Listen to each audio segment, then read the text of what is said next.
ପୂର୍ଣ୍ଣିମା ଜଣେ ଡାକ୍ତର, ବୟସ 40 ପାଖାପାଖି ହେବ।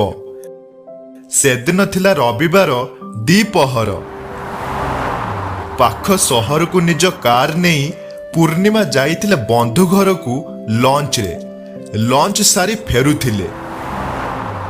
ଦୁଇ ସହର ମଝିରେ ପ୍ରାୟ 30 କିଲୋମିଟରର ଗୋଟିଏ ଜଙ୍ଗଲ ରାସ୍ତା ପଡ଼େ। ସେହି ରାସ୍ତାରେ ହଠାତ୍ ତାଙ୍କ ଗାଡ଼ି ଖରାପ ହେଇଗଲା।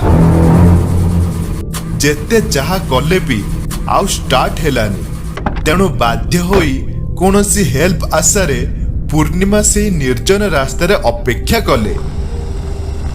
ପ୍ରାୟ ଅଧା ଘଣ୍ଟା ଅପେକ୍ଷା କଲା ପରେ ଗୋଟିଏ କାର ଆସି ପହଞ୍ଚିଲା। ଜଣେ 30ରୁ 35 ବର୍ଷର ଯୁବକ ସେ କାର ଚଳାଉଥିଲେ। ପୂର୍ଣ୍ଣିମା ତାଙ୍କୁ ନିଜର ଅସୁବିଧା କହି ଲିଫ୍ଟ ମାଗିଲେ। ସେ ଯୁବକ ଜଣକ କାରର ପଛ ଡୋର ଖୋଲିଦେଲେ। ପୂର୍ଣ୍ଣିମା ଆଗ ପଛ କିଛି ବିଚାର ନ କରି ସେ କାରରେ ବସିଗଲେ।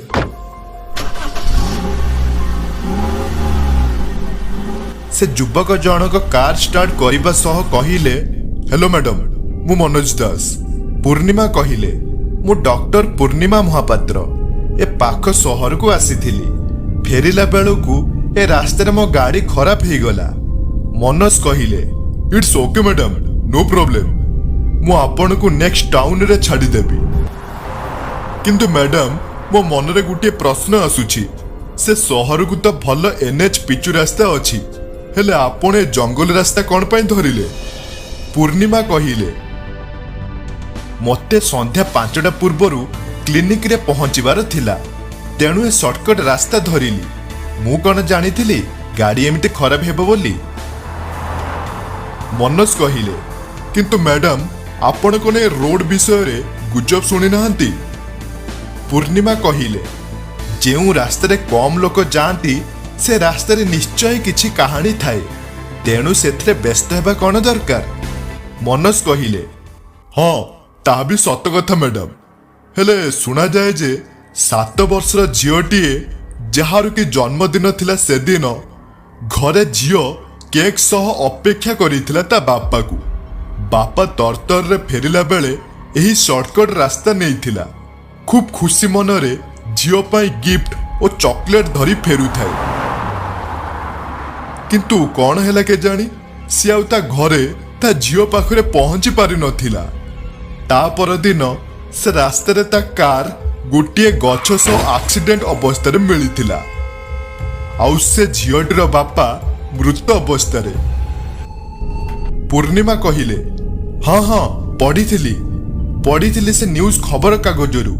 Really so sad. ମନୋଜ କହିଲେ, ହଁ, କିନ୍ତୁ ଶୁଣାଯାଏ ସେ ଯୁବକ ଜଣକ ଆଜି ବି ଏ ରାସ୍ତାରେ କାର ଚଳାନ୍ତି ଆଉ ଚେଷ୍ଟା କରନ୍ତି ନିଜ ଝିଅ ପାଖରେ ପହଞ୍ଚିବାକୁ। ପୂର୍ଣ୍ଣିମା କହିଲେ, ହେ, ସେ ସବୁ ଫାଲତୁ କଥା, ଗୁଜବ। ଆଚ୍ଛା ମନୋଜ, ତମେ କ'ଣ କର? ମନୋଜ କହିଲା, ମୁଁ ଗୋଟିଏ ମିଡିଆ ହାଉସରେ ପ୍ରୋଗ୍ରାମ ପ୍ରଡ୍ୟୁସର ଭାବେ କାମ କରେ। ପୂର୍ଣ୍ଣିମା ଏହି ସମୟରେ ଗୋଟିଏ ଖାତା ପାଇଲେ ପଛ ସିଟରୁ। ଖାତାଟିକୁ ହାତରେ ଧରି ଦେଖିବାକୁ ଲାଗିଲେ। ଛୋଟ ପିଲାଟିଏ ବିଭିନ୍ନ ଚିତ୍ର ଆଙ୍କିଛି ପ୍ରତି ପୃଷ୍ଠାରେ। ପ୍ରଥମ ପୃଷ୍ଠାରେ ଅଛି ପେନସିଲର ଗୋଟିଏ ସୁନ୍ଦର ଚିତ୍ର। ତଳେ ଲେଖାଯାଇଛି, ମୋ ବାପା ସବୁଠାରୁ ଭଲ। ପୂର୍ଣ୍ଣିମା ପଚାରିଲେ, ଆଚ୍ଛା ମନୋଜ, ଏ ଡ୍ରଇଂ ଖାତାଟା କାହାର? ମନୋଜ ଛୋଟିଆ ଉତ୍ତରଟିଏ ଦେଲେ, ମୋ ଝିଅର। ପୂର୍ଣ୍ଣିମା ସେମିତି ଖାତାଟିକୁ ଓଲଟେଇ ଦେଖି ଚାଲିଥିଲେ। ଶେଷ ପୃଷ୍ଠା ଦେଖି ପୂର୍ଣ୍ଣିମା ଜୋରରେ ଭୟରେ ଚିଲେଇଲେ। କାରଣ ଶେଷ ପୃଷ୍ଠାରେ ଜଣେ ଯୁବକ ଓ ତାଙ୍କ ଝିଅର ଫଟୋ ଥିଲା। ଆଉ ସେ ଫଟୋ ତଳେ ଲେଖାଯାଇଥିଲା, ବାପା, ତମେ କୁଆଡ଼େ ଗଲ? ଜନ୍ମଦିନରେ ତମ ଗିଫ୍ଟକୁ ମୁଁ ଅପେକ୍ଷା କରିଛି। ମାମା କହୁଛି କାଳେ ତମେ ଆକାଶରେ ତାରା ହେଇଯାଇଛ। ସତ ନା ବାପା? ଆଉ ସେ ଫଟୋରେ ଛୋଟ ଝିଅ ସହ ଥିବା ଯୁବକ ଥିଲେ ଆଗରେ କାର ଚଳାଉଥିବା ମନୋଜ।